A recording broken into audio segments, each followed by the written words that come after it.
Study Plexity JPSC and BPSC. Hello aspirants, welcome to Study Plexity JPSC and BPSC. मेरा नाम है धीरज and I'm the faculty of Indian Polity, Governance and Jharkhand specific in the JPSC segment of Study Plexity. Already मैंने कल की class में discuss किया था कि JPSC की सिविल सर्विसेज एग्जामिनेशन की जो सिलेबस है उसको डिकोड कैसे किया जाए। इसके साथ साथ आपको ये भी बताया था कि किस तरह से आपकी तैयारी होनी चाहिए अगर आप JPSC के पीटी, मेंस और इंटरव्यू को क्रैक करना चाहते हैं, यानी फाइनली रैंक लेना चाहते हैं। ये भी मैंने कल आपको बताया। आज के इस क्लास में जो JPSC की प्रीवियस एग्जाम हुई है, यानी 2024 जो लास्ट एग्जाम हुई है 2024 में, उसके जो झारखंड स्पेसिफिक जो पर्टिकुलर सब्जेक्ट्स हैं उसके क्वेश्चंस हम डिस्कस करेंगे आज के इस क्लास में। कुल मिलाकर के 110 क्वेश्चन झारखंड से रिलेटेड पूछे जाते हैं और एक एक करके मैं आपके साथ 110 क्वेश्चन को डिस्कस करूंगा। क्वेश्चन स्टार्ट करने से पहले मैं आपको बता देना चाहता हूं कि इस पर्टिकुलर क्लास का पर्पस क्या है। पर्पस ये है कि जितने भी एस्पिरेंट आने वाले एग्जाम को अपीयर करना चाहते हैं या अपनी तैयारी करना चाहते हैं, अपनी तैयारी को आगे बढ़ाना चाहते हैं, वो ये समझ सके कि JPSC अभी तक किस तरह से क्वेश्चंस पूछती है। क्लियर है? प्लस वो जो क्वेश्चंस पूछती है वो कहां से पूछती है। इस जितने भी 110 क्वेश्चन है उससे आपको एक आइडिया लगेगा कि वो JPSC एग्जैक्टली क्वेश्चन कहां से पूछने की कोशिश करती है, किस तरह से पूछने की कोशिश करती है। इसके साथ साथ इस क्लास का पर्पस ये भी है कि एक एक एस्पिरेंट ये क्लियरली समझे कि JPSC की तैयारी अगर करनी है तो कौन कौन से सोर्सेस आपको फॉलो करने पड़ेंगे जिससे आप एग्जाम में जितने भी क्वेश्चंस पूछे जा रहे हैं उसको सही तरीके से टैकल कर सकते हैं। तीसरा हम ये भी देखेंगे कि JPSC कहां-कहां गलतियां कर रही है और मार्केट में जो बुक्स अवेलेबल है या रिसोर्सेज अवेलेबल है वो कहां-कहां गलतियां कर रहे हैं। चौथा पर्पस है कि आप इस क्लास से जो क्वेश्चंस है उस क्वेश्चन के माध्यम से बहुत कुछ सीखेंगे भी, कुछ नया पता भी चलेगा झारखंड के बारे में जो आपके आने वाले एग्जाम में आपके लिए बेनिफिशियल साबित होगा। तो विदाउट वेस्टिंग टाइम हम लोग एक एक करके एक एक क्वेश्चन को डिस्कस करते हैं। सबसे पहले मैं पेपर 1 का जो 10 क्वेश्चन है झारखंड स्पेसिफिक का उसको लूंगा। उसके बाद पेपर 2 के जो 100 क्वेश्चन है उसको कवर करेंगे और देखेंगे कि एग्जैक्टली क्वेश्चन किस तरह से पूछे जाते हैं और उसका आंसर एग्जैक्टली क्या होता है।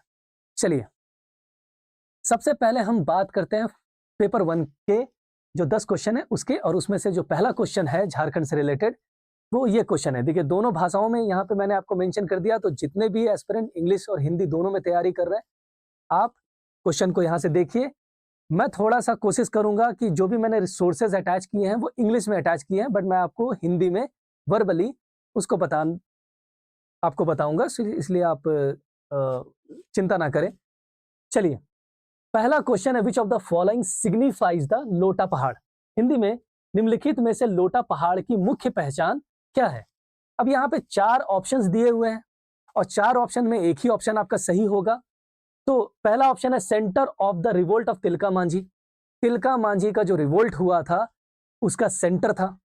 ठीक है। दूसरा ऑप्शन है centre of the stone age of primitive people, यानी जो भी पुराने लोग थे, प्रिमिटिव पीपल थे, हंटिंग गैदरर्स थे, उनके लिए स्टोन एज के समय ये सेंटर हुआ करता था, एक इंपॉर्टेंट केंद्र था झारखंड के अंदर। A major centre of the 1857 sipahi struggle, 1857 का जो विद्रोह हुआ उसका एक केंद्र था। और चौथा a major centre of the Kol uprising, तो कोल का जो विद्रोह हुआ था झारखंड के अंदर उसका एक सेंटर था। तो इस क्वेश्चन को सॉल्व करने के लिए आपको यह समझना पड़ेगा कि लोटा पहाड़ एग्जैक्टली है कहां। देखिए लोटा पहाड़ Singhbhum district, east Singhbhum district के भी नॉर्दर्न पार्ट में सिचुएटेड है। क्लियर है। और वहां से एक नदी बहती है संजय नदी, जिसे संजाई नदी भी कहा जाता है, उसके पास ये सिचुएटेड है। क्लियर है। अब देखिए मैं इसका आंसर बताऊंगा आपको और आप हैरान हो जाइएगा, शॉक्ड हो जाइएगा इस चीज को जान करके कि एस्पिरेंट्स गलतियां कहां करते हैं, और आपको यह भी पता चलेगा कि बाकी के जो मार्केट में रिसोर्सेज हैं वो गलतियां कहां करते हैं। देखिए जब भी कभी आप क्वेश्चन पेपर कोई भी टीचर आपके साथ डिस्कस करता है या फिर क्वेश्चन के माध्यम से आपको कुछ बताता है, उसका आंसर बताता है, जो जनरली आप नोटिस करते होंगे, और एस्पिरेंट की भी यही डिमांड भी होती है कि चलो एक क्वेश्चन इसका आंसर बताओ भाई। जेपीएससी भी आंसर की जारी कर देता है और उससे आपको एक आंसर पता चलता है। अगली बार के लिए आप क्या करते हैं, वो आंसर को रट लेते हैं। फॉर एग्जाम्पल इसका भी एक आंसर होगा और इसका आंसर को आप रट लीजिएगा, लेकिन हो सकता है कि नेक्स्ट टाइम सेम क्वेश्चन तो पूछेगा नहीं, पूछेगा एक नया क्वेश्चन, और नया क्वेश्चन जो पूछेगा हो सकता है कि उसके आंसर आपको उस समय पता नहीं है।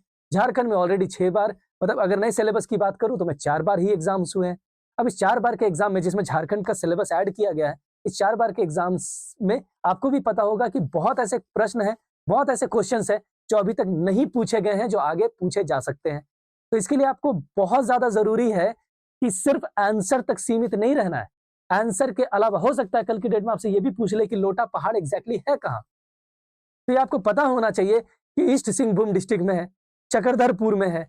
आपको यह भी पता होना चाहिए कि इसके आसपास कौन सी नदी बहती है, ये भी आपको पता होना चाहिए, और ये क्वेश्चन का आंसर है वो भी पता होना चाहिए।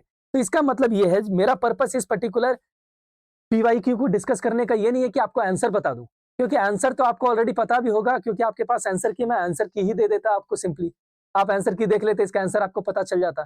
मैं आपको ये बताने की कोशिश कर रहा हूं क्योंकि आप अभी पुराना एग्जाम को जाकर के वापस हिस्ट्री में जाकर के एग्जाम को सॉल्व नहीं कीजिएगा। आप आने वाले समय में जो एग्जाम्स होंगे उसके लिए अपने आप को तैयार कीजिएगा। अब वो तैयार कैसे कीजिएगा जब तक आपको पता ही नहीं होगा कि तैयारी करनी कैसी है। तो ध्यान से देखिएगा, क्लियर है? तो इसका जो आंसर है वो होगा B, that is centre of stone age of primitive people.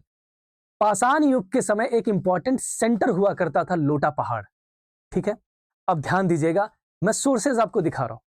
Sources जो है मैं आपके साथ साझा करूंगा वो फुल ऑथेंटिक सोर्सेज होंगे, और मैं इसलिए ऑथेंटिक सोर्सेज की बात कर रहा हूं, वो आपको सेकंड क्वेश्चन में पता चलेगा कि कहां कहां कितनी गलतियां जेपीएससी से लेकर के मार्केट में जो कोचिंग इंस्टीट्यूट्स हैं, बुक्स अवेलेबल हैं, वो सब करते हैं, और कोई भी एस्पिरेंट्स इस चीज को आइडेंटिफाई नहीं कर पाता और समझ नहीं पाता। अब ध्यान दीजिएगा, इसका आंसर ये होगा, मैं सोर्स अटैच करता हूं। ये सोर्स है Indian archaeological survey of India का। इंडियन आर्कियोलॉजी की 1966 और 67 के अंदर उन्होंने रिपोर्ट की। हर साल दर साल एक रिपोर्ट जारी करते हैं कि साल भर में पूरे देश भर में आर्कियोलॉजी की जो डेवलपमेंट है, यानी पुरातात्विक जो सर्वेक्षण हुए हैं, उसकी जो भी फाइंडिंग्स हुई है या डेवलपमेंट्स हुई है, उसको वो अकाउंटिंग करते हैं। Director general archaeological survey of India M.N.. Deshpande उस समय थे, उनके नेतृत्व में इस पर्टिकुलर जो पेपर है आर्कियोलॉजी की जो रिव्यू है उसको जारी किया गया था। उसमें आप ध्यान से देखेंगे, यहां पे लोटा पहाड़ के बारे में डिस्कस किया गया है। यहां पे आपको लोटा पहाड़ दिख रहा होगा, कहां है, सिंहभूम में। और यहां पे आपको लिखा हुआ मिल रहा होगा कि देखिए, संजय रिवर के पास है, गोविंदपुर गांव है, and excavated at the 3 metre of the right bank of the Sanjay river. और यहां पे देखिएगा लिखा हुआ है अपर पेलियोलिथिक टूल्स यहां पे मिले हैं, यानी स्टोन एज में, पाषाण एज में, उसमें भी पेलियोलिथिक पीरियड में। आपको भी पता है कि 3 पीरियड्स हैं, पेलियोलिथिक, मिजोलिथिक एंड नियोलिथिक। नवपाषाण, मध्यकालीन, मध्य पाषाण और पूरा तात्विक पाषाण या पूरा पाषाण हम जिसे काल कहते हैं हिंदी में। तो उस समय ये बेसिकली पेलियोलिथिक टाइम पे ये मिला है। आप यहां पे भी देख रहे हैं लोअर पेलियोलिथिक टूल्स इस टाइम पे फाइंड हुआ। तो ये है ऑथेंटिक सोर्स। आपको सिर्फ आंसर नहीं जानना है, आंसर के साथ साथ आपको यह समझना है कि इसकी तैयारी अगर करनी है तो कल के डेट में हो सकता है कि आर्कियोलॉजी से रिलेटेड कोई दूसरी साइट के बारे में आपसे पूछ लिया जाए, और आपको पता होना चाहिए कि एग्जैक्टली झारखंड से रिलेटेड जितने भी आर्कियोलॉजी की फाइंडिंग्स हुई है वो आपको पढ़ना जरूरी है। क्लियर है? और ऑथेंटिक सोर्स की मैं बात क्यों कर रहा हूं वो आपको सेकंड में समझ में आएगा। चलिए मूव करते हैं सेकंड क्वेश्चन पे। सेकंड क्वेश्चन क्या है? विच एलिफेंट ऑफ द छोटा नागपुर राज, आपको भी पता है कि झारखंड एक छोटा नागपुर प्लेटू है और छोटा नागपुर इसे कहा भी जाता था, has been mentioned in the Jahangirnama. Hindi में बात करें तो जहांगीरनामा में छोटा नागपुर राज के किस हाथी का उल्लेख किया गया है? मार्केट में बहुत सारे बुक हैं, आपको पता है कि बुक उठाएंगे आप पढ़ लेंगे कि अच्छा कि जहांगीर के समय एक हाथी के बारे में जिक्र हुआ था और वो हाथी का नाम क्या था। अगर आप किताब पढ़ेंगे जो भी मार्केट में अवेलेबल है या फिर आप जितना भी देखे होंगे, तो हाथी का नाम जो था वह है श्याम सुंदर। लेकिन आप ऑप्शन में देखेंगे मोती चंद्र, शरत चंद्र, नागपुरी पिथो, श्याम चंद्र है। क्लियर है? तो यहां पे श्याम सुंदर तो मेंशन ही नहीं है पहली बात तो। ठीक है, तो टेक्निकली बहुत स्टूडेंट कंफ्यूज होंगे। चलिए मान लेते हैं कि श्याम सुंदर की जगह एक टाइपोग्राफिक एरर हो चुकी है।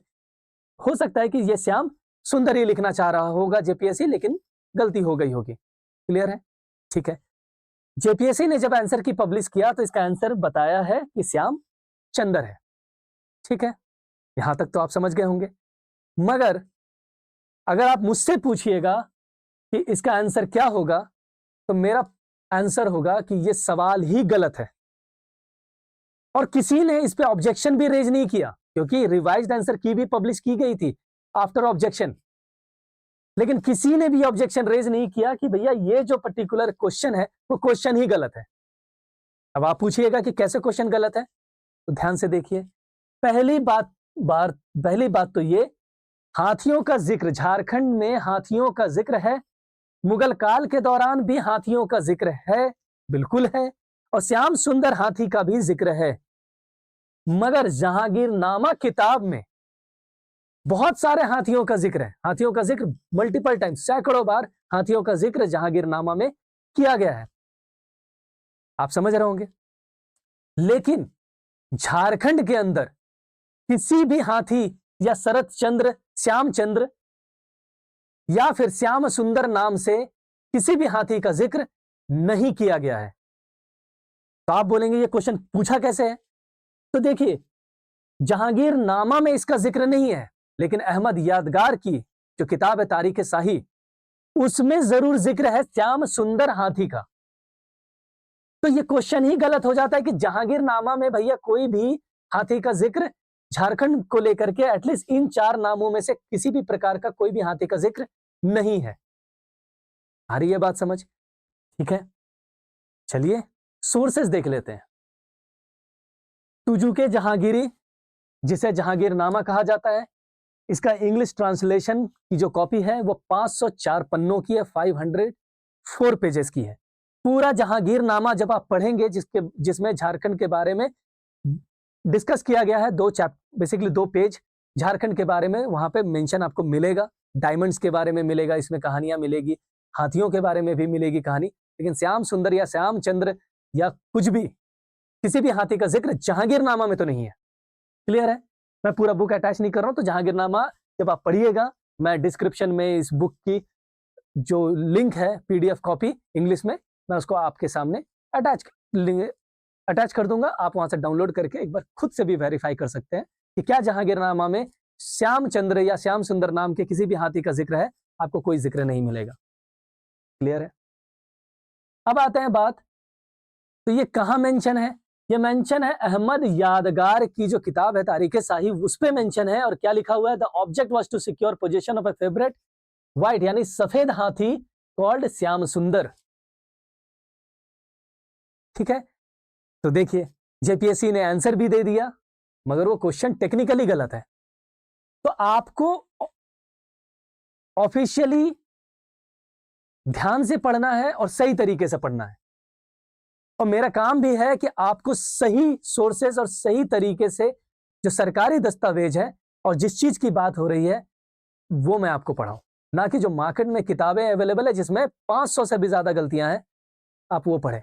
आज हो सकता है कि जेपीएससी इसको करेक्ट कर दिया क्योंकि ऑब्जेक्शन कोई रेज नहीं किया होगा, लेकिन हो सकता है कि कल के डेट में, क्योंकि हर एग्जाम दिन प्रतिदिन डिफिकल्ट होते जा रहे हैं और जेपीएससी किसी भी दिन एक टफर लेवल का एग्जाम अगर सेट करना शुरू कर दिया, टफर क्या मतलब, ये तो यार बहुत इजी एग्जाम पूछता है, लेकिन स्टिल झारखंड का जो सिलेबस है वो बहुत ही वास्ट है और बहुत ही इन डेप्थ है।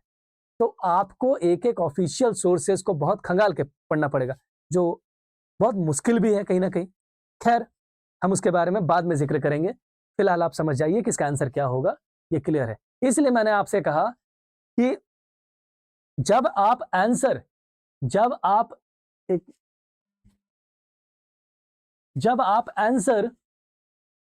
देखेंगे तो आंसर एग्जैक्टली क्या होगा और आपको पढ़ना कहां से है। ठीक है, कल के डेट में हो सकता है बहुत लोग रेस कर देंगे जिनको जानकारियां मिलेगी और फिर फाइनली वो क्वेश्चन को गलत कर देंगे जेपीएससी कि हाँ बात तो सही है कि ऑब्जेक्शन रेज कर रहे हैं और उसके सबूत भी दे रहे हैं, तो होगा। लेकिन इस टाइम पे एस्पिरेंट्स भी इतने जानकार नहीं है शायद, मे बी इस वजह से ऑब्जेक्शन इस क्वेश्चन पे रेज नहीं किया गया। खैर, हम मूव करते हैं थर्ड क्वेश्चन पे। तीसरा क्वेश्चन है, Rohini one of the major centre of 1857 uprising is located today in which district.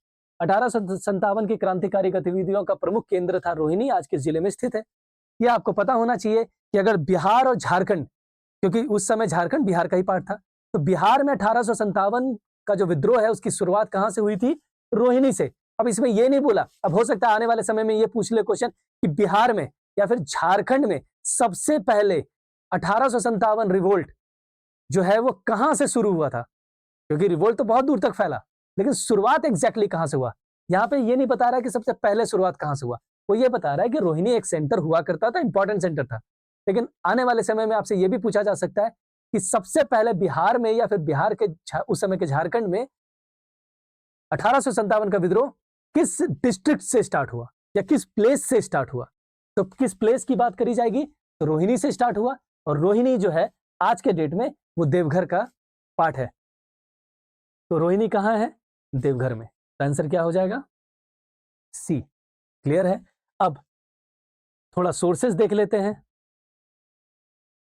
ये आप देखिए, बिहार राज्य अभिलेखागार का जो है 1913 का ये एक डॉक्यूमेंटेड है, जिसमें 1857 के विद्रोह के बारे में, बिहार में जितना भी विद्रोह हुआ था उसको ऑफिशियली अंग्रेजों ने डॉक्यूमेंट किया, और ये आपको बिहार की जो आर्काइव्स है वहां पे आपको ये अवेलेबल मिल जाएगा। और इसी पर्टिकुलर सोर्स में इस चीज का जिक्र है एग्जैक्टली। और इवन मैं इसलिए इसको यहां पे अटैच कर रहा हूं, इसलिए नहीं कि बस मैं आपको आंसर बता दूं। आंसर तो ये एक लाइन आपको यूं ही मिल जाएगा, किसी भी किताब में मिल जाएगा या गूगल पे भी मिल जाएगा आपको। बट मैं ये बता रहा हूं कि 1857 रिवोल्ट और उस दौरान क्या क्या हुआ था, उसकी अगर डिटेल्ड जानकारी है वो आपको यहां से मिलेगी। तो हो सकता है कि कल के डेट में और भी कुछ 5-6 पॉइंट्स, तथ्य या स्टेटमेंट वाइज आपसे पूछा जा सकता है, तो ध्यान दीजिएगा। ठीक है, चलिए मूव करते हैं चौथे क्वेश्चन में। Who is the most important God of Santhal tribe? Santhal जनजाति की सबसे प्रमुख देवता कौन है? अब देखिए, ऑप्शन से आपको बताना है। यहाँ पे मरांग बुरु है, मरांग मांझी है, मेरे को तुर्की है और ठाकुर देव है। ये 4 आपको लिखे हुए हैं। अगर इस ऑप्शन को ध्यान से देखें तो ऑप्शन में जो सबसे सटीक आंसर होना चाहिए इसका वो होगा मरांग बुरु। वैसे यहाँ पे मोस्ट इंपॉर्टेंट लिखा हुआ है, देखिए जेपीएससी भी बहुत अजीब सा है, most important God of Santhal tribe. तो भैया मोस्ट इंपॉर्टेंट गॉड जो है संथाल ट्राइब का वो कौन है? धर्म देवता। क्लियर है? या फिर सिंह बोंगा, धर्म देवता या फिर सिंह बोंगा, जिसे ठाकुर देवता भी कहा जाता है और ठाकुर देव भी कहा जाता है। अब देखिए दिक्कत क्या है कि ठाकुर देव भी दिया हुआ है, तो यह होगा कंफ्यूजन कि हम क्या आंसर लगाएं। अगर सिंह बोंगा होता तो मोस्ट ऑफ द स्टूडेंट क्या करता, सिंह बोंगा को आंसर लगा देता, क्योंकि सबसे इंपॉर्टेंट जो संथाल ट्राइब की जो गॉड है वो कौन है? सिंह बोंगा। आ रही है बात समझ? मरांग बुरु जो है वो सेकंड मोस्ट आप बोल सकते हैं, या विलेज के अंदर जो सबसे इंपॉर्टेंट गॉड होता है वो होते मरांग बुरु, जो पहाड़ की पूजा करी जाती है उसे मरांग बुरु कहा जाता है। क्लियर है? ठीक है, लेकिन सरकार के जो दस्तावेज है वो ये बताते हैं कि ठाकुर देवता, धर्म देवता या फिर सिंह बोंगा उनकी सबसे सुप्रीम डाइटी होती है, सुप्रीम देवता होते हैं। सोर्सेस देख लेते हैं जल्दी से। ये देखिए, मिनिस्ट्री ऑफ ट्राइबल अफेयर्स की जो वेबसाइट है वहां पे आपको ये डेटा मिलेगा, मैंने वहीं से लिया है। अगर आप इसको ध्यान से देखेंगे, इसमें लिखा हुआ है ये संथाल ट्राइब का ही है। क्लियर है? यहाँ पे लिखा हुआ है there benevolent supreme deity is Dharma और ठाकुर और Sing Bonga which is identified with the sun. Clear है? और सिंह बोंगा तो खैर जनरली सभी जानते हैं, लेकिन अगर ऑप्शन के आधार पर देखें कि क्या है, तो या तो ठाकुर देव होगा, लेकिन जेपीएससी ने इसको मरांग बुरु माना है, तो मान करके चलिए कि ठाकुर देव लिखा हुआ है और ठाकुर देव इतना पॉपुलरली लोग नहीं जानते हैं, तो मे बी सिंह बोंगा अगर होता या धर्म देवता होता तो शायद उसे हम सुप्रीम डाइटी मानते। लेकिन यहाँ पे मरांग बुरु है, तो आप मान सकते हैं कि इस ऑप्शन के आधार पे जो सबसे इंपॉर्टेंट, मोस्ट इंपॉर्टेंट है वो मरांग बुरु होंगे और जेपीएससी इसको ही आंसर मान रही है फिलहाल। ठीक है, तो आप समझिए इसको क्या है, बहुत कंफ्यूजन है, बहुत सारी चीजें हैं, तो आप एक एक करके देखिए और आप जो भी ऑथेंटिक सोर्सेज देखेंगे उसमें आपको सिंगबोंगा ही दिखेगा, ठीक है, धर्म देवता ही दिखेगा। और क्लियर है, चलिए मूव करते हैं हम नेक्स्ट क्वेश्चन पे। इन विच town was the Rajkumari leopard asylum 1895 established? Rajkumari leopard यानी कुष्ठ आश्रम इस्टेब्लिश किया गया 1895 में, और वो पूछ रहा है कि ये किस पर्टिकुलर टाउन में स्थित है। तो इसका आंसर हो जाएगा देवघर। क्लियर, इसका आंसर क्या हो जाएगा? Deoghar, option number A.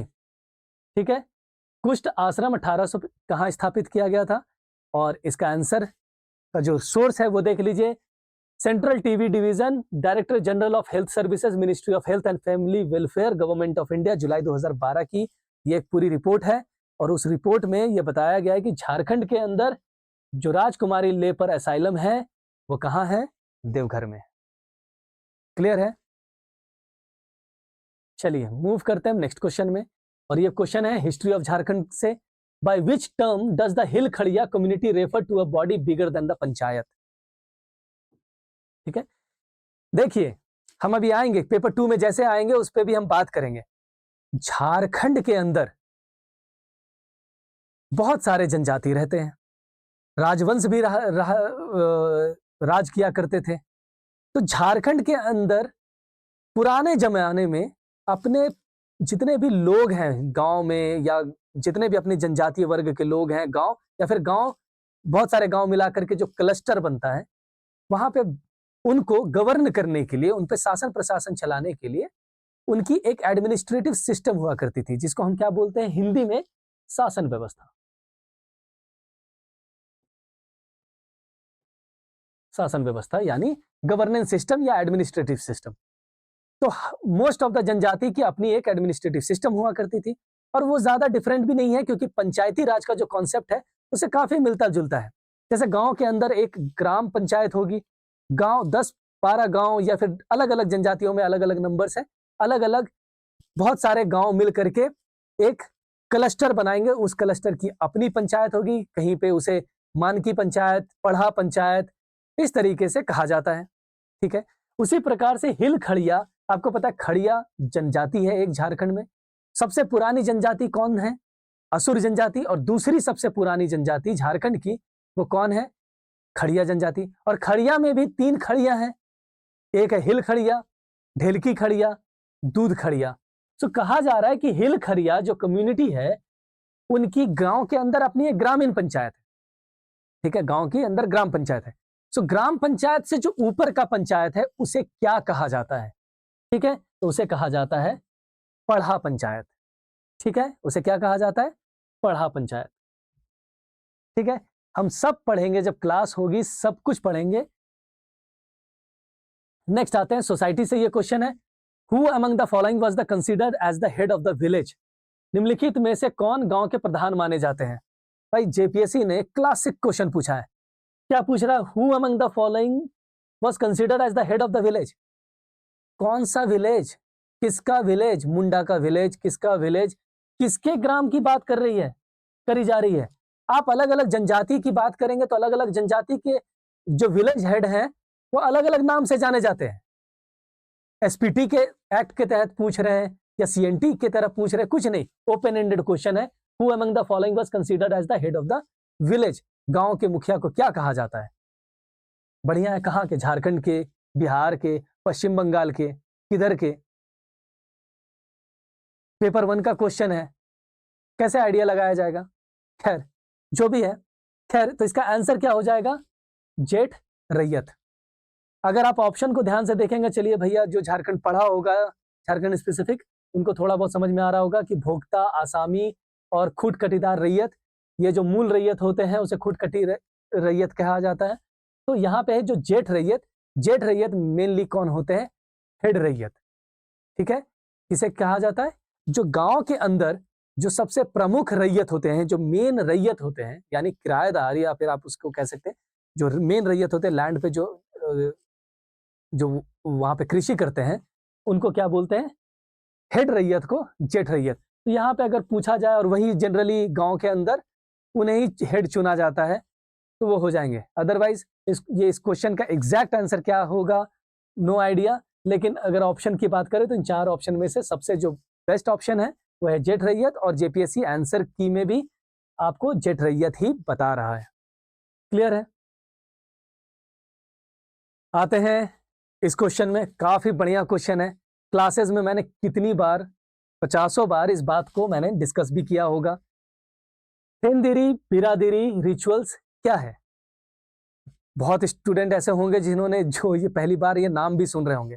अगर आप पहली बार ये नाम सुन रहे हैं तो मैं आपको थोड़ा सा आसान कर देता हूं। आपने मेगालिथ के बारे में सुना होगा, महापाषाण हिंदी में कहा जाता है। महापाषाण जो कल्चर है वो पूरे इंडिया के अंदर फैला हुआ था, स्पेशली साउथ इंडिया में ज्यादा फैला हुआ था, और झारखंड के अंदर भी बहुत ऐसे प्लेसेस हैं जहां पे मेगालिथ कल्चर आपको देखने को मिलता है, और उसको पढ़ना भी है आपको, और क्वेश्चन भी पीटी और मेंस दोनों में पूछे जाते हैं। सो मेगालिथ यानी महापाषाण का ही एक रूप है, एक टाइप है, जिसे कहा जाता है थेनदिरी, बिरादिरी, सासनदिरी। ये सब क्या है? क्या है? मेगालिथ के ही पार्ट है। अब मेगालिथ यानी महापाषाण का एक्जैक्टली जो कल्चर है वो कल्चर किसका है ये पूछ रहा है कि थेनदिरी और बिरादिरी ritual related to which community. अब देखिए मेगालिथ जो है generally Munda community, Oraon community, Ho community, इन सब कम्युनिटीज में ज्यादा प्रचलित रहा है झारखंड के कॉन्टेक्स्ट में। ठीक है, और उसमें से ये पूछ रहा है कि थेनदिरी और बिरादिरी किस कम्युनिटी से रिलेटेड है। इसका आंसर हो जाएगा मुंडा से। अब ये बिरादिरी और थेनदिरी क्या होता है, जब कभी भी मुंडा जनजाति से या ओराव जनजाति से लोग जब मर जाते हैं, 2 तरीके से मौत हो सकती है। एक है नेचुरल और एक है अननेचुरल, एक प्राकृतिक और एक अप्राकृतिक। अगर प्राकृतिक रूप से हुई है या अप्राकृतिक रूप से किसी की मृत्यु हुई है, इन दोनों सिचुएशन में जो उनकी डेथ बॉडी होती है उसको दफना दिया जाता है, और दफनाने के बाद या फिर उनको जला दिया जाता है, और जलाने के बाद जो उनके राख होते हैं उसको दफना दिया जाता है। ये दोनों प्रोसीजर होती है। फिर उसको दफनाने के बाद फिर उसको कुछ समय के बाद उस राख को निकाला जाता है। अगर आपने जलाया है तो उसको निकाल करके उनकी अस्थियों को फिर नदी में बहा दिया जाता है। ये पूरा एक प्रोसेस होता है। ठीक है, ट्राइबल कल्चर के अकॉर्डिंगली ये एक पूरा प्रोसेस होता है। तो जब एक बॉडी को दफनाया जाता है, तो जब दफनाने का काम होता है तो जहां पे बॉडी दफनाई जाती है वहां पे मेगालिथ यानी महापाषाण यानी पत्थर उस पे इरेक्ट कर दिया जाता है, खड़ा कर दिया जाता है। अब वो खड़ा करने का तरीका जिसे डोलमेन कहा जाता है या मेनहीर कहा जाता है। ठीक है, अब उसको खड़ा करने का तरीका भी अलग अलग तरीके से। मान लेते हैं कि डेड बॉडी को आपने से दफना दिया, उस पे एक आपने बड़ा सा पत्थर उठा करके उसको इस तरह से कर दिया, जैसे आप ईसाई धर्म में देखते हैं कि एक स्टोन करके उस पर नाम लिख दिया जाता है, उसी तरीके से एक पत्थर खड़ा कर दिया जाता है, तो एक उस तरीके से खड़ा होता है। कुछ होता है कि जहां तक बॉडी दफनाई गई है वहां पे चारों साइड से पत्थर खड़ा करके उसके ऊपर से एक स्लैब लगा दिया जाता है। तो इस तरह से भी जो पत्थरों का इस्तेमाल किया जाता है यानी पाषाण का उपयोग किया जाता है जनजातीय समूह में जब लोग मर जाते हैं, जब उनकी डेथ हो जाती है। तो मुंडा की जो आखिरी राइट्स है, लास्ट राइट, ठीक है, उस पर्टिकुलर चीज पे इसका यूज किया जाता है। थेनदिरी और बिरादिरी एक रिचुअल है, और ये रिचुअल पूरा एक लंबा चौड़ा रिचुअल होता है। इसमें पूजा होती है, पाठ होती है, ये सब चीज होता है, वो आप आगे पढ़ेंगे। क्या होता है देख लीजिए। और इसका जो सोर्स मैंने अटैच किया ये भी सरकारी ऑफिशियल ही डेटा है, जहां पे बताया जा रहा है कि मुंडा और मेगालिथिज्म का किस तरीके से यानी महापाषाणिक जो कल्चर है वो किस तरीके से रिलेटेड है। यहाँ पे बता रहा है कि मुंडा जो है जनरली 2 डिफरेंट टाइप के मेगालिथ्स को खड़ा करते हैं, इरेक्ट करते हैं। ठीक है, एक तो है सासनदिरी जिसे डोलमेन कहा जाता है। ये देखिए सासनदिरी है, इस तरह से पत्थर को लगाया गया है और पत्थर के ऊपर एक पत्थर रख दिया है और इसके नीचे क्या है, डेथ बॉडी दफन है। आ रही है बात समझ? व्यूज ऑफ द सासनदिरी और डोलमेन, क्लियर है? तो ये होती है सासनदिरी। अब आपसे एग्जाम में कल के डेट में क्वेश्चन पूछ भी सकता है, बहुत सारे प्रश्न बन सकते हैं। सासनदिरी झारखंड में कहाँ है, सबसे बड़ी सासनदिरी कहाँ है, ये सब क्वेश्चन आपसे पूछा जाएंगे। किस जनजातीय से है, सासनदिरी एग्जैक्टली होता क्या है, किस तरह से सासनदिरी को अरेंज किया जाता है, ये सब पूछा जाएगा, जा सकता है आपको आने वाले एग्जाम में। अब बात करते हैं भैया दो तरीके की जब होती है, एक तो हो गया शासनदिरी और दूसरा आते हैं बिरीदिरी। तो बिरीदिरी इस प्रकार से होता है, देखिए इस तरह से जब इरेक्ट करके खड़ा कर दिया जाता है, मेनहीर इसे कहा जाता है, मेनहीर और उसे डोलमेन, जब इसे खड़ा कर दिया जाता है इस तरीके से पत्थर और सबके नीचे क्या है, एक डेड बॉडी दफन है कहीं ना कहीं, तो इसे हम क्या कहते हैं, बिरीदिरी। और थेनदिरी भी जो है वो मुंडा कम्युनिटी से ही की एक स्टोन को इरेक्ट करने की प्रक्रिया होती है। तो इसलिए बिरीदिरी और थेनदिरी या फिर शासनदिरी ये सब किससे रिलेटेड है, मुंडा जनजाति से रिलेटेड है। आई होप आपको ये क्वेश्चन भी क्लियर हो गया होगा। आते हैं नेक्स्ट क्वेश्चन पे 19, in which year was the Giridih connected with the railways. Giridih को किस वर्ष रेलवे से जोड़ा गया? इजी क्वेश्चन है, फैक्चुअल क्वेश्चन है, 1871 से क्वेश्चन पूछा है। और रेलवे से रिलेटेड झारखंड में बहुत सारे क्वेश्चन पूछे जाते हैं, बहुत सारी चीजें हैं जो आप क्लास के दौरान पढ़ेंगे भी और समझेंगे भी कि रेलवे किस तरीके से झारखंड में एक इंपॉर्टेंट सेगमेंट है। इसका अगर हम सोर्स की बात करें, इसका आंसर मैंने आपको बता दिया है कि 1871। ये देखिए गिरिडीह की ऑफिशियली वेबसाइट है जो झारखंड सरकार के द्वारा जारी की जाती है। मेंशन कर रखा है कि रेलवे ट्रैक पहली बार कहाँ पे किस समय ट्रैक बिछाया गया था या रेलवे से गिरिडीह को कनेक्ट किया गया था, 1871 में। ठीक है, आई होप ये भी आपको क्लियर हो गया होगा। नेक्स्ट मूव करते हैं।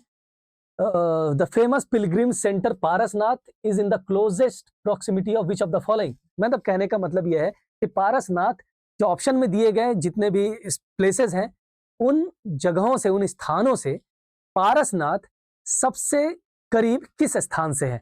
तो आपको पता होना चाहिए कि पारसनाथ की पहाड़ी है, वहां पे जैन का मंदिर है, वहां पे एक मेला भी लगता है सावन के समय, जिसे हम लोग क्या बोलते हैं, मधुबन मेला। तो यहाँ पे आप ऑप्शन देख रहे हैं इसरी, इसरी भी पास में ही है। पारसनाथ पहाड़ पे जाइएगा, एक रेलवे का एक फाटक आता है इसरी ट्रैक, तो इसरी वहां पे एक प्लेस का भी नाम है, जो बाजार है वो इसरी बाजार ही कहा जाता है, तो वो भी पास है। लेकिन जो सबसे करीब पास में है वो क्या है, मधुबन। और मधुबन कहाँ है, पारसनाथ की पहाड़ी पे ही सिचुएटेड है। वो जो पूरा उसके आसपास का एरिया है उसको मधुबन कहा जाता है। इसका आंसर क्या हो जाएगा, मधुबन। आई होप क्लियर है और आपने सुन भी रखा होगा, आप गए भी होंगे मधुबन घूमने के लिए। ये हो गया आपका पेपर 1 के जो 10 क्वेश्चन है, वो 10 क्वेश्चन मैंने आपको एक्सप्लेन भी कर दिया और एक्सप्लेन करके मैंने आपको बताया भी कि एग्जैक्टली क्वेश्चन जो है जेपीएससी कहाँ से पूछता है, किस तरह से पूछता है और क्या क्या क्वेश्चंस हो सकते हैं। चलिए हम बात करते हैं। ऑलरेडी अगर कल का क्लास आपने देखा है या कल के क्लास का वीडियो आपने देखा है तो आपको पता होगा कि पेपर 2 के अंदर सेगमेंट वाइज क्वेश्चन पूछे जाते हैं। सेगमेंट में मैंने आपको यह भी बताया कि हिस्ट्री ऑफ झारखंड के हेडिंग से टोटल 8 क्वेश्चन पूछने का बेसिकली 8 क्वेश्चन पूछे जाएंगे, ऐसा जेपीएससी बताती है। ठीक है, हिस्ट्री ऑफ झारखंड से पेपर 2 में। और उसके अंदर जो पार्ट बताया गया उसमें बताया गया कि ट्राइबल की जो गवर्नेंस सिस्टम है, यानी शासन व्यवस्था है, जनजातीय लोगों की जो शासन व्यवस्था है, उससे हम 8 प्रश्न पूछेंगे। तो एक एक करके 8 प्रश्न जो है वो मैं आपको डिस्कस करता हूं, क्योंकि पहला सेगमेंट उसी से रिलेटेड है। तो that is tribal governance system. Question है,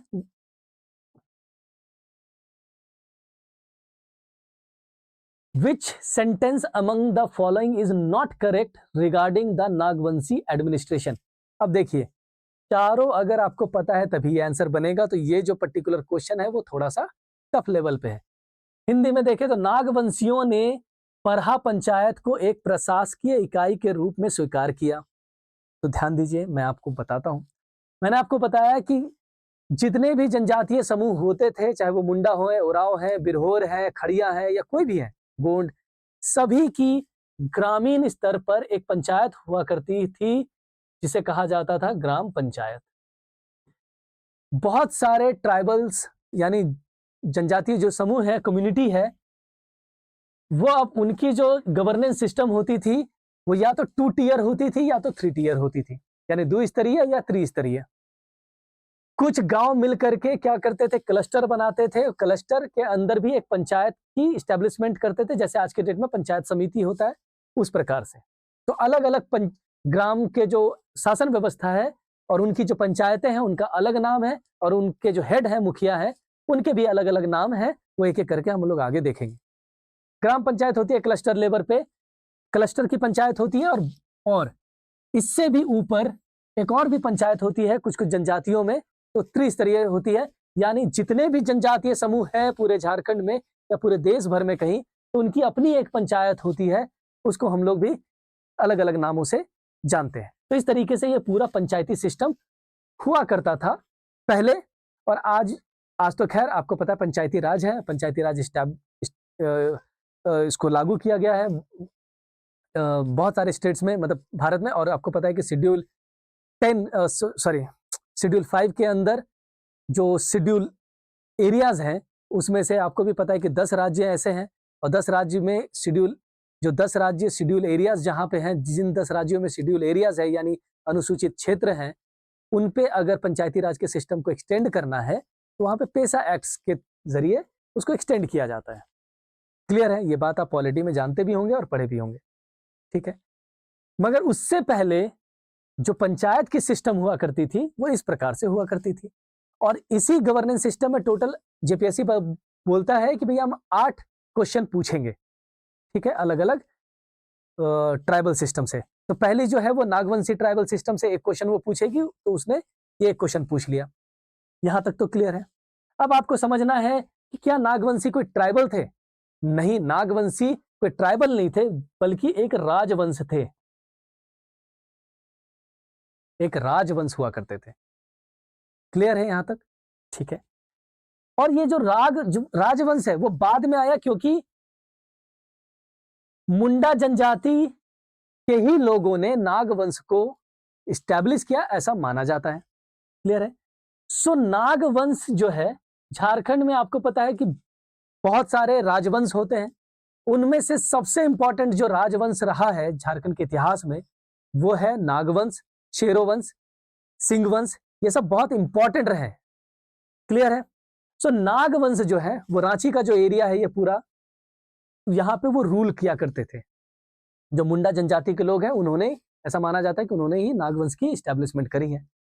इसको इस्टेब्लिशमेंट करने का श्रेय दिया जाता है मुकुट फानी राय को, जो पहले रूलर भी थे।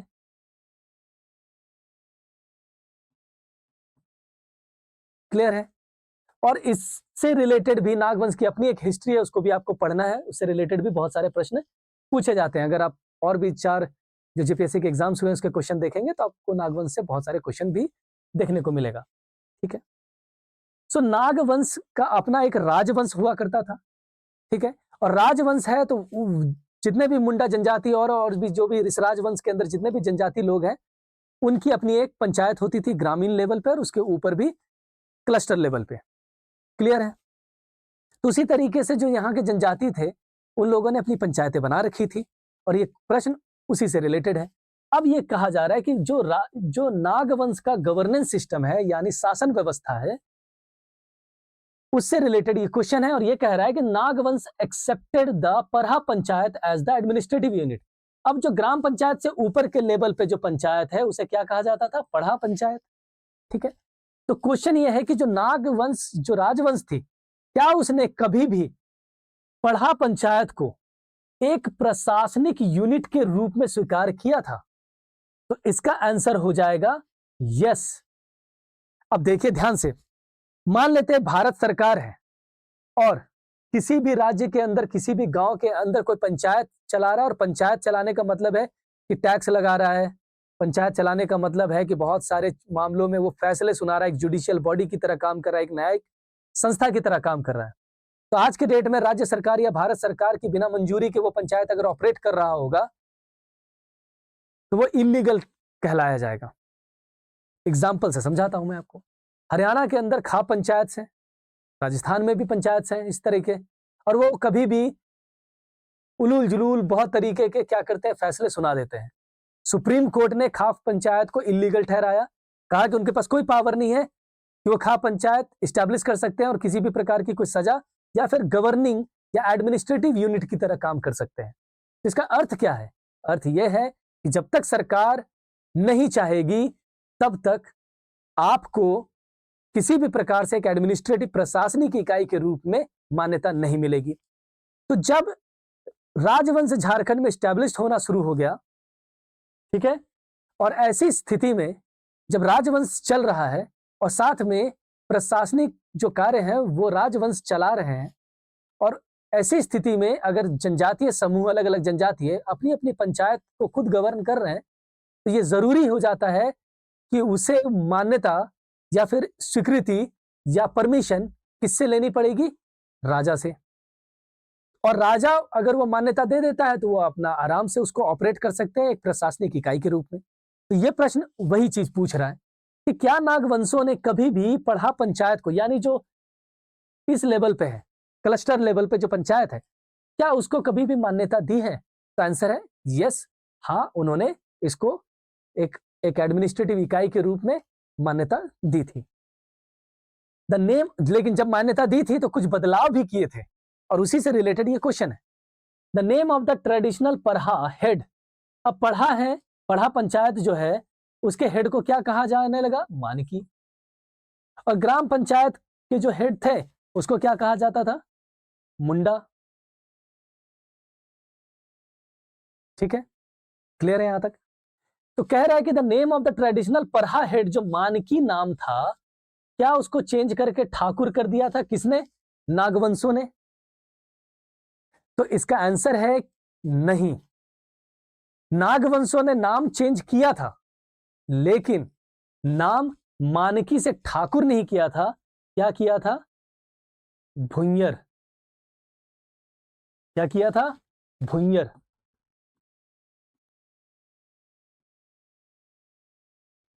भुंयर किया था। तो ये ऑप्शन हो जाएगा गलत, और मतलब ऑप्शन गलत है, मतलब ये स्टेटमेंट गलत है, लेकिन यहां पे पूछा है कि नॉट करेक्ट, तो आंसर भी यही होगा कि ये तथ्य सही है और ये गलत है। अगर आपको एक पता होगा तो आपको समझ में आ जाएगा कि बाकी के दोनों स्टेटमेंट सही होंगे। खैर, हम उस पर भी बात करते हैं। और यही रीजन है कि इस पंचायत को मुंडा मानकी पंचायत भी कहा जाता था, और इसके साथ साथ यानी नागवंश की जो पंचायत सिस्टम है, गवर्नेंस सिस्टम है या एडमिनिस्ट्रेटिव सिस्टम है, उसको मुंडा मानकी पंचायत सिस्टम भी कहा जाता था, गवर्नेंस सिस्टम भी कहा जाता था।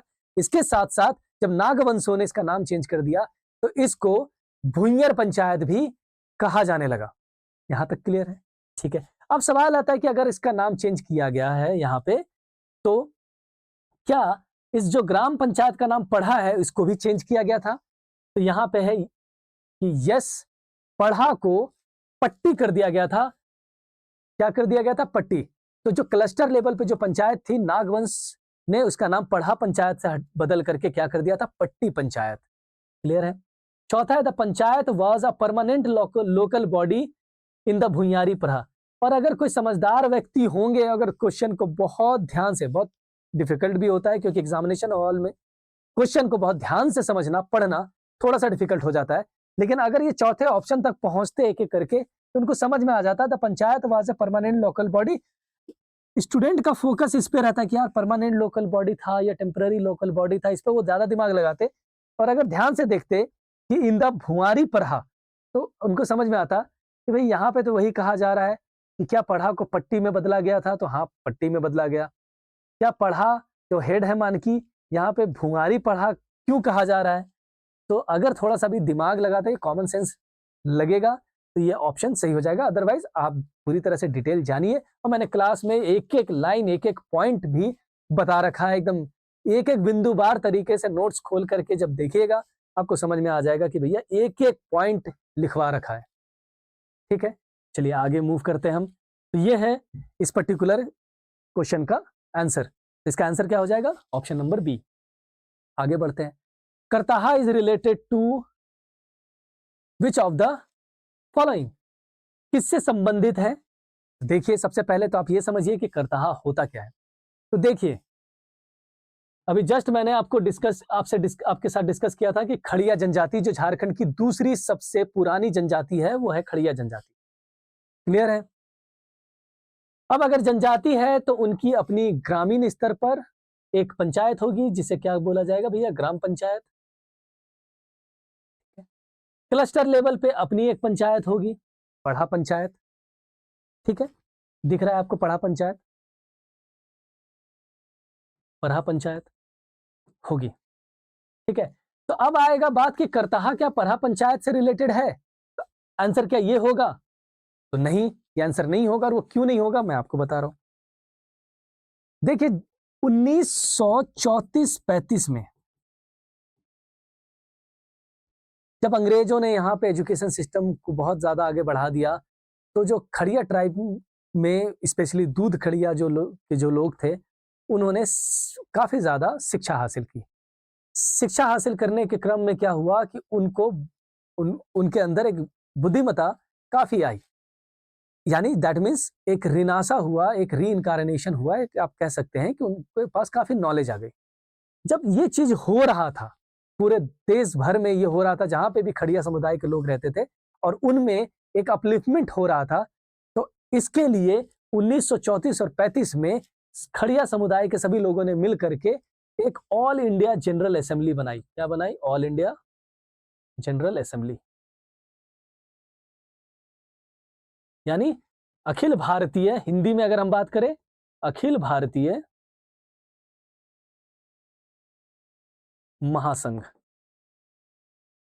खड़िया जनजाति की कब बनी? और ये क्वेश्चन बहुत बार पूछा गया है कि कब बनी है?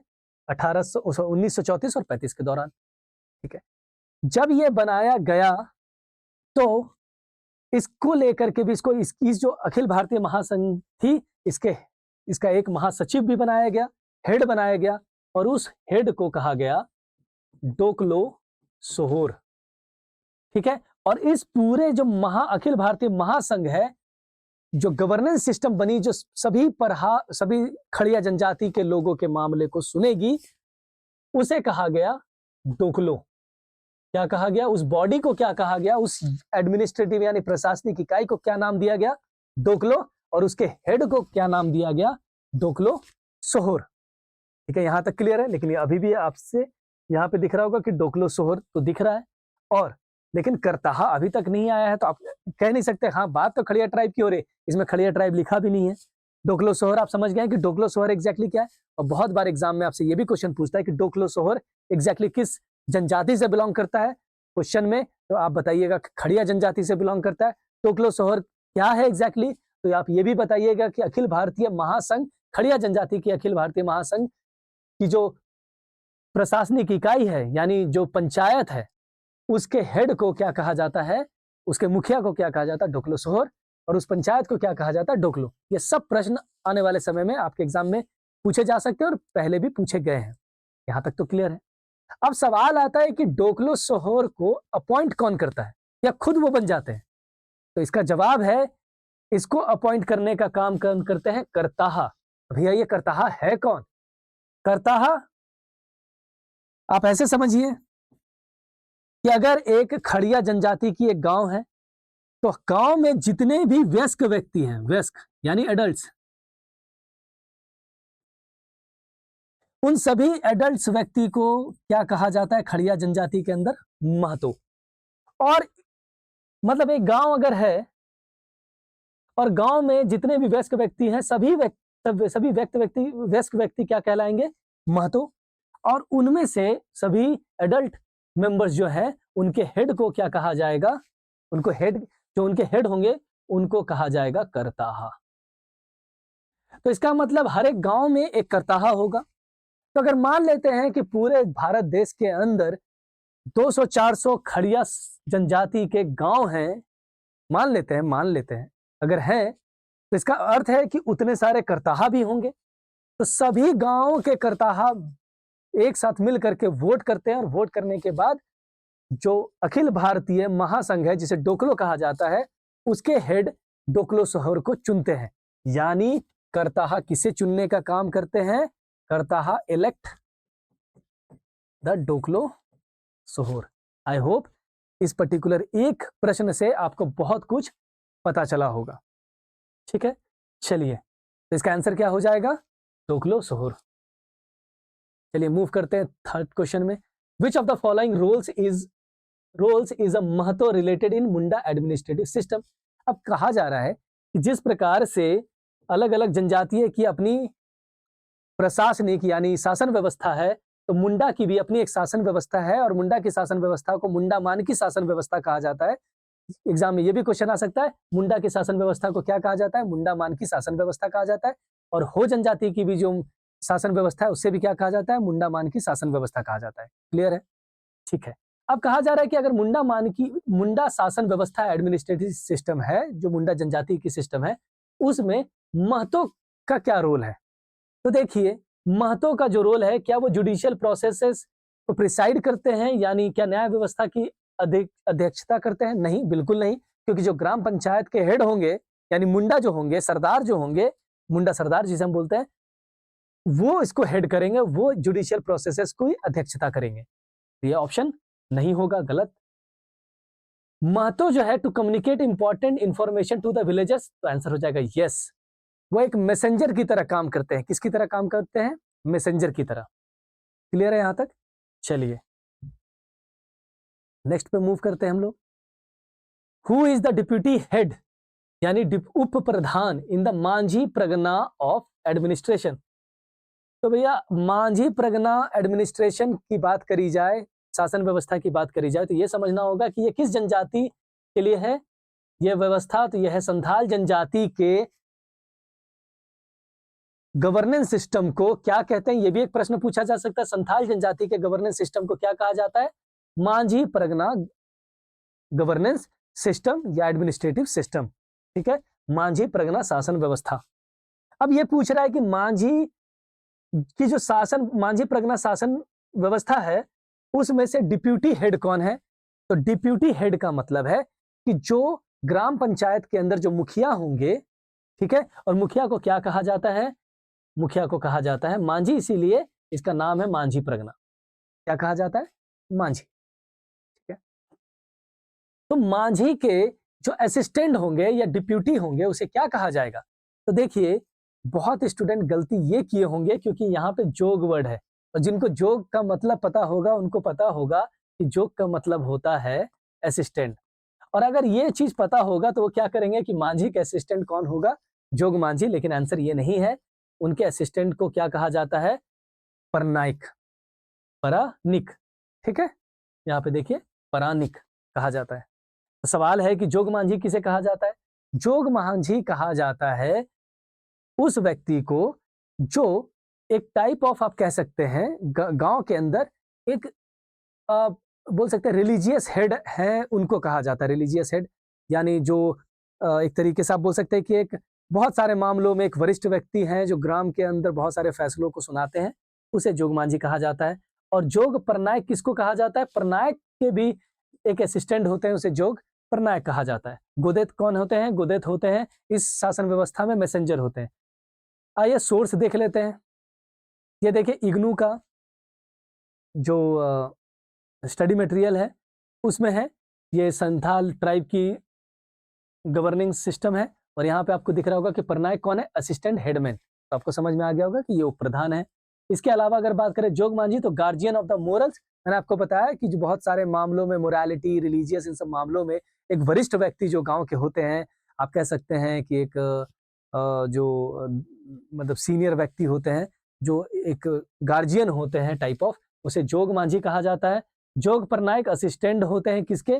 परनिक के, यानी असिस्टेंट हेडमैन के भी एक असिस्टेंट होते हैं, प्राणिक कहा जाता है। और गोदेत किसको कहा जाता है? मैसेंजर। एग्जैक्टली आप समझ रहे होंगे कि अगर क्वेश्चन को आप देख रहे होंगे और उसके ऑप्शन को देख रहे होंगे तो वो कहाँ से पिक किया गया है? वो यहाँ से पिक किया गया है। तो आपको ये भी समझना है कि इग्नू के भी बहुत सारे स्टडी मटेरियल जो झारखंड से संबंधित है, ट्राइब से संबंधित है, उससे क्वेश्चन पूछे जाते हैं। क्लियर है? आइए मूव करते हैं नेक्स्ट क्वेश्चन में। Who is the head of the village in the Oraon administrative system? Oraon शासन व्यवस्था में गांव का प्रधान कौन होता है?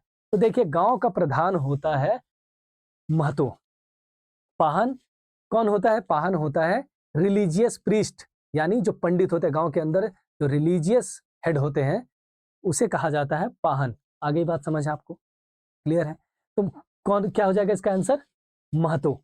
महतो। अब देखिए, अलग अलग जनजाति में महतो अलग अलग होते हैं, इसलिए आपको हर एक चीज को ध्यान से रखना है, ध्यान से याद रखना है कि उराव की जो जनजातीय शासन व्यवस्था है उसमें महतो कौन होते हैं? गांव के मुखिया, यानी ग्राम पंचायत अगर है तो ग्राम पंचायत के मुखिया को क्या कहा जाता है?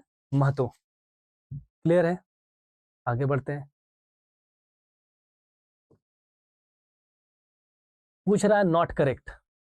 विच of the following statement related to the Munda Manki system? Munda Manki system जो मेनली है वो किस जनजाति से संबंधित है? हो जनजाति से संबंधित है। झारखंड के किस क्षेत्र में ये आपको देखने को मिलेगा? ये कुल्हान जो है बेसिकली सिंहभूम के एरिया में, वो आपको वहां पे देखने को मिलेगा।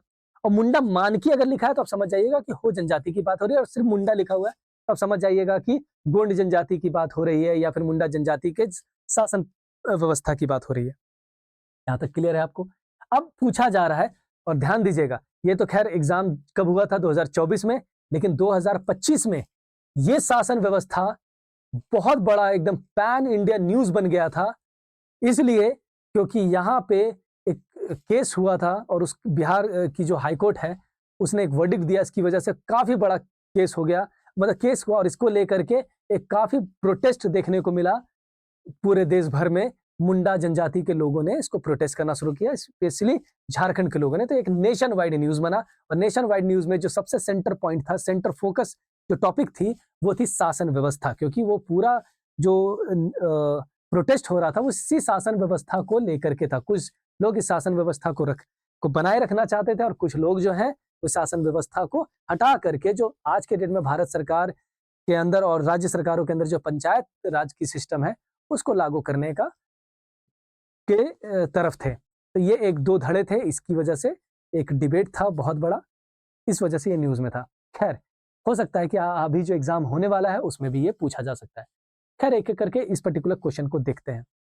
The post of the Manki is hereditary. तो आपको यह समझना है कि गांव के अंदर जो ग्राम पंचायत होते हैं, ग्राम पंचायत, उसके मुखिया को कहा जाता है मुंडा, ठीक है।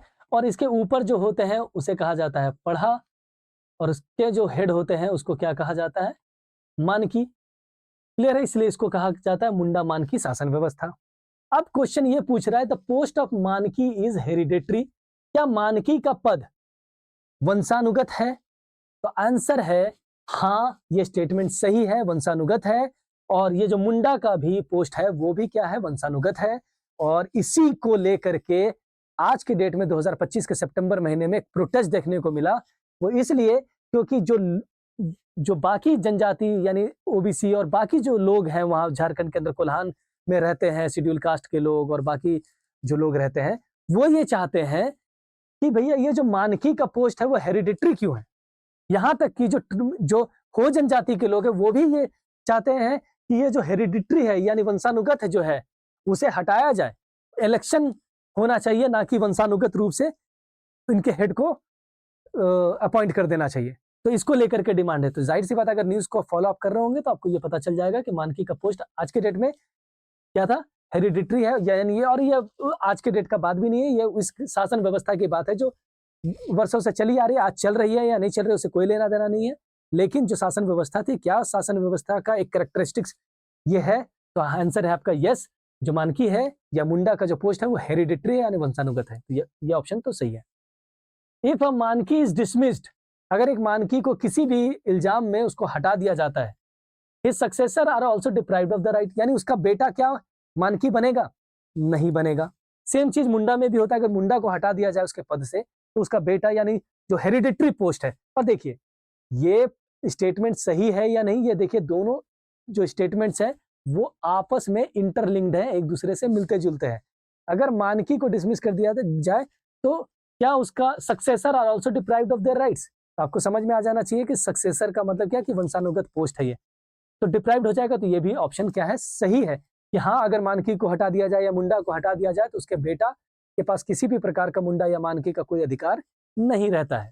Third, Munda is considered the village head while the Manki is considered as the head of the Peerh. ठीक है, पढ़ा पंचायत, इसे पीढ़ पंचायत भी कहा जाता है। पीढ़ पंचायत, ये याद रखिएगा, पीढ़ पंचायत भी कहा जाता है, PIRH इंग्लिश में।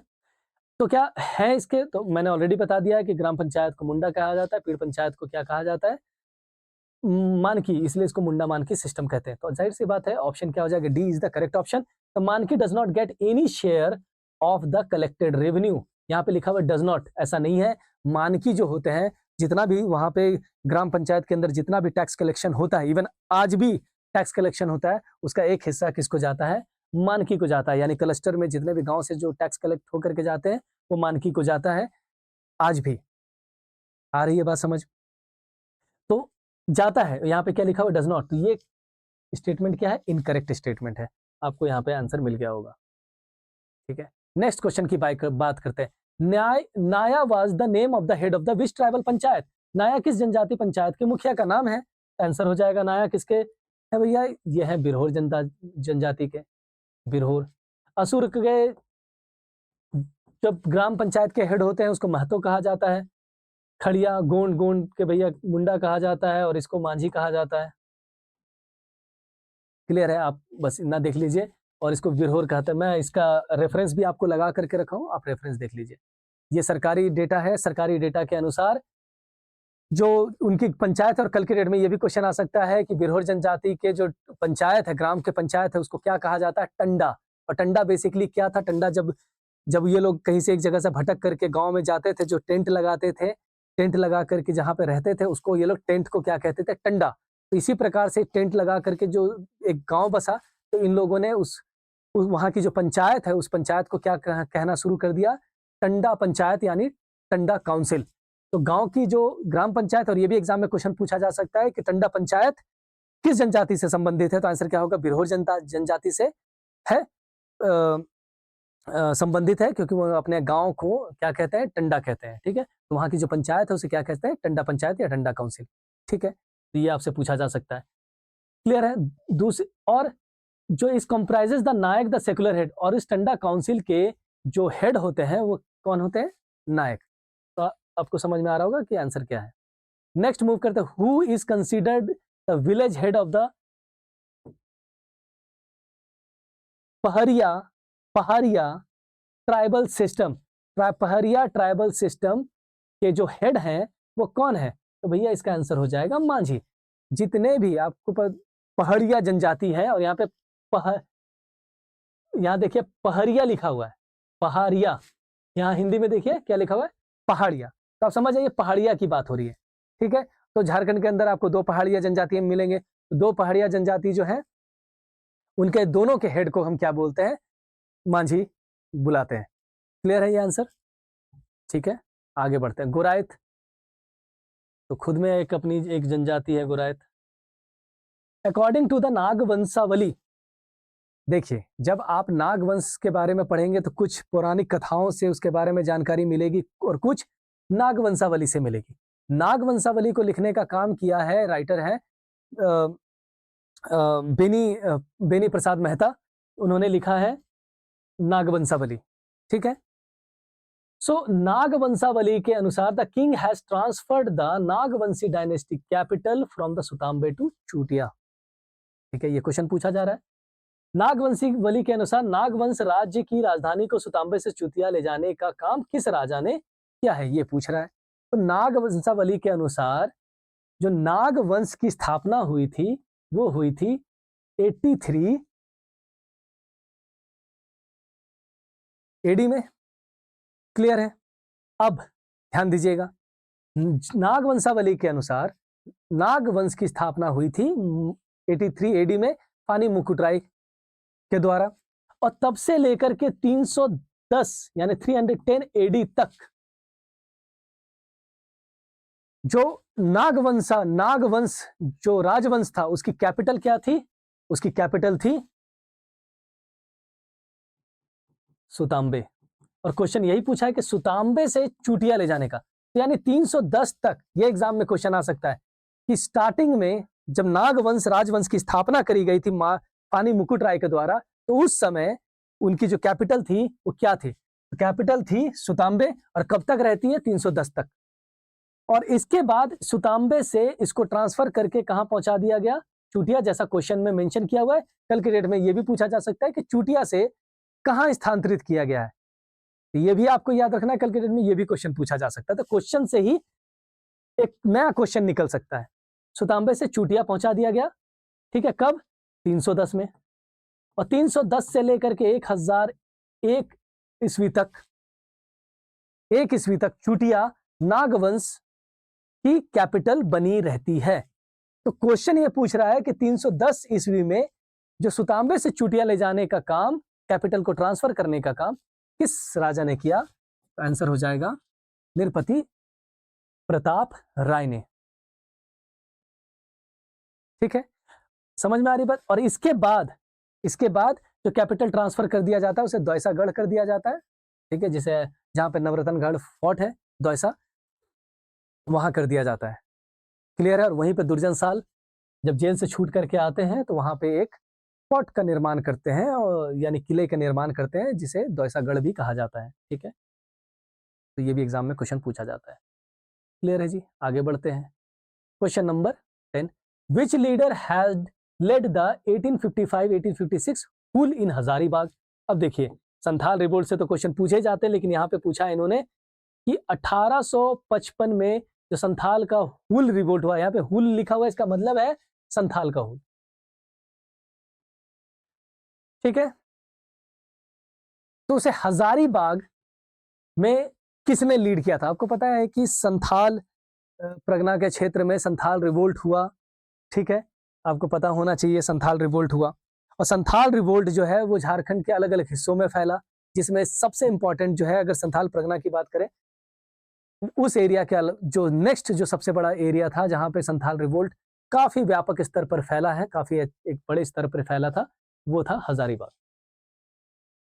ठीक है, यहां तक तो आपको पता है। सिद्धू कान्हू, चांद मुर्मू, फूलो झानो, ये सब एसोसिएटेड है संथाल रिवोल्ट से, ये सब आपको पता है और पढ़ेंगे भी आप जब संथाल रिवोल्ट आप पढ़ेंगे। तो अब क्वेश्चन आता है कि हजारीबाग में किसने नेतृत्व किया था? तो देखिए, इसका आंसर हो जाएगा लुबिया मांझी, बैरू मांझी और अर्जुन मांझी ने। इन लोगों ने क्या किया था? संथाल रिवोल्ट को हजारीबाग में नेतृत्व दिया था। क्लियर है यहां तक? सो आज के इस क्लास में हम टोटल 20 क्वेश्चन पे डिस्कस किए। नेक्स्ट क्लास में मैं पूरा 80 क्वेश्चन, जो 80 भी नहीं, 90 क्वेश्चन जो बच गए हैं, वो 90 क्वेश्चन मैं 2 पार्ट में आपके साथ साझा करूंगा, 45 क्वेश्चन एंड 45 क्वेश्चन। ठीक है, तो आप बने रहिए। और अगर आप हमें यूट्यूब पे देख रहे हैं तो आप चैनल को सब्सक्राइब कर सकते हैं ऐसे इंफॉर्मेटिव कंटेंट्स के लिए, झारखंड से रिलेटेड जो भी जानकारियां हैं उससे रिलेटेड। तो आज के इस क्लास में आपने देखा है कि जेपीएससी जो क्वेश्चन पूछती है वो किस प्रकार से पूछती है, और कितना बड़ा सेगमेंट है पूरा जेपीएससी का, क्वेश्चन किस तरह से पूछे जाते हैं, सोर्सेस क्या है, जेपीएससी कहाँ गलती करती है, मार्केट में जो लोग हैं वो कहाँ गलती कर रहे हैं, पढ़ाने में, पढ़ने में स्टूडेंट कहाँ गलती कर रहे हैं, किस तरह से आपको तैयारी करनी है, ये आप यहाँ पे समझ रहे होंगे। इसलिए मैंने लास्ट क्लास में भी आपसे ये कहा था कि ये जो सोर्सेज हैं, इसे ढूंढने का काम आपका नहीं है, इसे ढूंढने का काम हमारा है, आप तक पहुंचाने का काम हमारा है। तो हम पूरी ईमानदारी और पूरे एक मेहनत से, क्योंकि आप भी समझ रहे हैं कि अगर इतने रिसोर्सेस कलेक्ट करने की बात है, तो आप समझ रहे होंगे कि जहांगीरनामा को करना, एक क्रिटिकल थिंकिंग, एनालिटिकल थिंकिंग के साथ इन सब चीज़ों को ढूंढ लेना अपने आप में एक बहुत ही मेहनत का काम है। और मेहनत बहुत कम लोग करने की एक कोशिश करते हैं, और जो मेहनत करता है उनको सफलता मिलती है, चाहे वो आप हैं एज अ स्टूडेंट, चाहे हम फैकल्टी हैं एज अ टीचर आप कह सकते हैं। तो हम सबसे ज़्यादा ज़रूरी है किसी भी इंसान के लिए लगातार मेहनत करना, और बहुत मेहनत करना।